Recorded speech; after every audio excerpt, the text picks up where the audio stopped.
ரொம்பவே இம்பார்ட்டண்டான ஜிகே தான் பார்க்க போகிறோம். ஒரு கொஷின் வந்து கன்ஃபார்மாக வரும். வாங்க பார்க்கலாம்.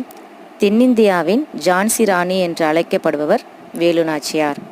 தென்னாட்டை தன்னந்தனியே ஆண்ட பெண்ணரசி ராணி மங்கம்மாள். தென்னாட்டின் ஜான்சி ராணி என்று அழைக்கப்படுபவர் கடலூர் அஞ்சலை அம்மாள்.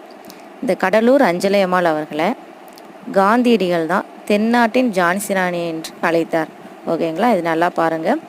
காந்தியடிகள் தான் கடலூர் அஞ்சலை அம்மாளை தென்னாட்டின் ஜான்சி ராணி என்று அழைத்தார். இது ரொம்ப இம்பார்ட்டண்டான கொஸ்டின். நெக்ஸ்ட் பாருங்கள். காந்தியடிகளால் தத்தெடுக்கப்பட்ட மகள் என்று செல்லமாக அழைக்கப்பட்டவர் வந்து அம்புஜதம்மாள். ரொம்ப முக்கியமான கொஸ்டின்ஸ், நோட் பண்ணிக்கோங்க. உங்களுக்கு லாஸ்ட் மினிட் ரிவிஷனுக்கு யூஸ்ஃபுல்லாக இருக்கும். சேனலை சப்ஸ்கிரைப் பண்ணாதவங்க சப்ஸ்கிரைப் பண்ணுங்கள். தேங்க்யூ.